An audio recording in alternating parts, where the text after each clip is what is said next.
React ಮಾಡೋ way ಇದೆಯಲ್ಲ, ಏನು ಮಾತು ಏನೂ ಇಲ್ಲ.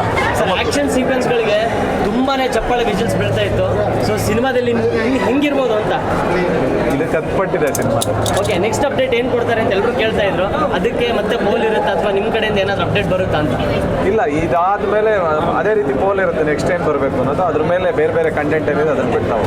ಆಡಿಯನ್ಸ್ ಯಾವ ಒಂದು ಸೀಕ್ವೆನ್ಸ್ ಜಾಸ್ತಿ ಎಂಜಾಯ್ ಮಾಡಿದ್ರು ಅನಿಸ್ತು ನಿಮ್ಗೆ? ಎಂಟೈರ್ ಟ್ರೈಲರ್ ಎಂಜಾಯ್ ಮಾಡಿದ್ರು? ಅಲ್ಲ, ಇದು 2 ನಿಮಿಷ ಇರೋದ್ರಿಂದ ಇಡೀ ಎಂಟೈರ್ ಟ್ರೈಲರ್ನೇ ಎಂಜಾಯ್ ಮಾಡಿದ್ದಾರೆ. ಎಲ್ರಿಗೂ ಖುಷಿ ಅಂತಂದರೆ ಈ ಥರದ ಆ್ಯಕ್ಷನ್ಗಳಿದೆಯಲ್ಲ ಅಂತ ತುಂಬ ಜನ ಹೇಳ್ತಾ ಇದ್ರು. I am very happy.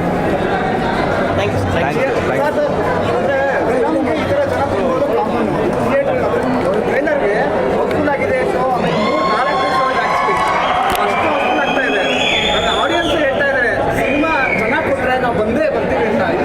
ಅದು ಟ್ರೈಲರಲ್ಲೇ ಗೊತ್ತಾಗ್ತಾ ಇದೆ. ಅಂದರೆ ಚೆನ್ನಾಗಾದರೆ ದೊಡ್ಡದಾಗಿ ತುಂಬ ಇಂಟೆನ್ಸ್ ಆಗಿ ತುಂಬ ಚೆನ್ನಾಗಿ ಮಾಡಿದ್ರೆ ಸಿನಿಮಾಗಳನ್ನ ನಮ್ಮ ಕನ್ನಡ ಜನ ಯಾವತ್ತಿಗೂ ಬಂದೇ ಬರ್ತಾರೆ. ಕನ್ನಡ ಜನ ಅಂತಲ್ಲ, ಇಡೀ ಇಂಡಿಯಾದಲ್ಲಿ ಸಿನಿಮಾಗಳು ಚೆನ್ನಾಗಿ ಆಗ್ತಾಯಿದೆ ಅಂತಂದರೆ ಖಂಡಿತವಾಗ್ಲೂ ನೋಡೋಣ.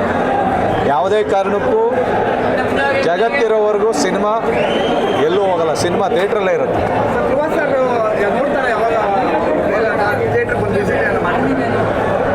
ಈಗ ಇವತ್ತು ಬರಲ್ಲ, ಅವ್ರು ಆಲ್ರೆಡಿ ಬಾಂಬೆಲಿ ಇದ್ದಾರೆ. ನಾಳೆ ಈವೆಂಟಿಗೆ ಎಲ್ಲ ನಾನು ಹೋಗ್ತಾ ಇದ್ದೀನಿ ಇವಾಗ.